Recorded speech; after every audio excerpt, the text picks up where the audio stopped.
Bonjour, Gilles ici pour actualité-dvd.com où je vous parle du coffret DVD de The Covert Affairs Season 5. La série créée par Matt Corman et Chris Ord est distribuée par Universal et met en vedette Piper Perabo, Christopher Gorham et Carrie Matchett, sorti en magasin le 28 avril 2015. Annie Walker est une agente d'une division secrète de la CIA spécialisée dans l'espionnage et l'intervention tactique. Après avoir disparu de la carte pendant quelques mois, elle reprend son poste, ignorant les questions de ses collègues. Elle aura beaucoup à faire puisqu'un attentat suicide est commis dans un bâtiment de la CIA. Aidée de son partenaire Augie Anderson, elle remonte la piste à travers le globe. Covert Affairs, faut voir ça un peu comme les romans de garde d'espionnage qui pullulent depuis toujours, comme les SOS et autres OSS 117. Cette fois-ci, au lieu du fringant et de l'amour agent secret, on a une jolie jeune fille intrépide qui parcourt le globe pour démanteler des réseaux terroristes et autres génies du mal. La recette a beau avoir été légèrement adaptée à la géopolitique moderne, elle reste la même. Évidemment, c'est une série américaine, alors on entre dans le mix des formules habituelles du soap télévisé. Attendez-vous donc à ce que toute l'équipe de division ultra-secrète de la CIA soit liée entre eux par des liens familiaux ou sentimentaux. Covert Affairs a commencé comme une sorte de succès d'année d'Alias, peinant un peu à trouver un ton distinct. À la 5e saison, je dois admettre que la série créée par Matt Corman et Chris Ord a toujours rien de particulier à offrir à ses spectateurs, si ce n'est un peu de divertissement de bonne facture, élégant, malgré certains emportements patriotiques qui peuvent irriter. Il faut dire aussi que le style de la série a bien changé. Si au début le ton était plus léger, les histoires plus fragmentaires, depuis 2 ou 3 saisons, les arcs narratifs prennent toute la place et les récits sont devenus de plus en plus sombres et sérieux. Le constat est évident lorsqu'on regarde cette saison, toujours désespérément dénuée d'humour et de légèreté, ou du moindre indice qui nous ferait croire que les scénaristes considèrent le produit pour ce qu'il est. Ceci étant dit, le rythme bénéficie beaucoup de ce choix et la saison en entier se regarde très facilement, même en rafale. Il y a une vraie cohérence entre tous ces épisodes qui donne l'impression de regarder un long film au lieu d'une succession d'épisodes. La série serait pas grand-chose sans sa vedette, Piper Perabo. Les nostalgiques se rappelleront d'avoir découvert dans Coyote Ugly, mais on peut pas dire qu'elle enchaîne les rôles marquants depuis.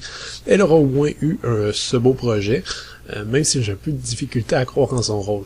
Mais c'est pas nécessairement de sa faute, faut dire aussi que les réalisateurs ne l'aident pas, elle et ses comparses, vêtus à la dernière mode, des énormes lunettes fumées en pleine journée pluvieuse, roulant dans les rues d'un petit boui-boui des pays de l'Est avec des VUS neufs, les espions de Covert Affairs ne garderaient pas l'anonymat longtemps, mais ils paraissent bien à l'écran, c'est ce qui compte. Le personnage d'Annie Walker se voit mis en paire avec un nouveau personnage cette fois-ci, Ryan McQuaid, un richissime patron d'une compagnie de sécurité privée en directe compétition avec la CIA et qui rafle le personnage de Peter Gallagher dans son équipe dès le départ. Je ne sais pas dans quelle mesure McQuaid va être apprécié des fans de la première heure de la série, dont je ne fais pas partie. Il est un peu fendant, beau bonhomme et plein de confiance, et physiquement on peut le comparer à une version plus costaud du mentaliste Patrick Jane. Mais de voir comme ça un personnage sortir un peu de nulle part dans la dernière saison et devenir pratiquement le deuxième rôle le plus important, ça peut être un peu louche.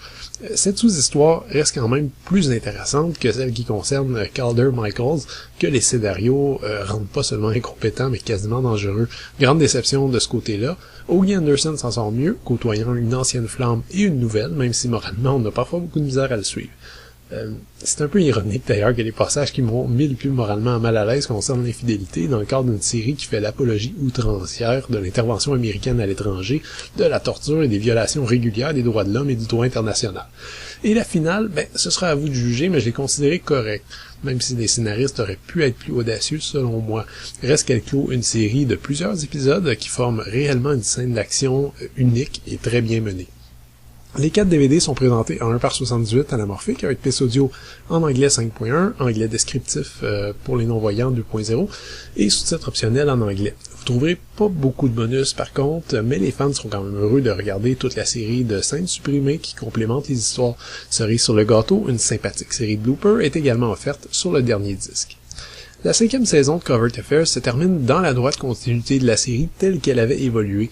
Pas de retour aux sources, le ton est vraiment sérieux, sombre et adulte, malgré des invraisemblances et des clichés parfois hilarants. Les acteurs sont parfaitement à l'aise et le rythme est franchement maîtrisé, ce qui m'a moi-même agréablement surpris. Si vous aimez cette série, il s'agit d'une conclusion correcte et satisfaisante. C'était Gilles, merci, bon visionnement.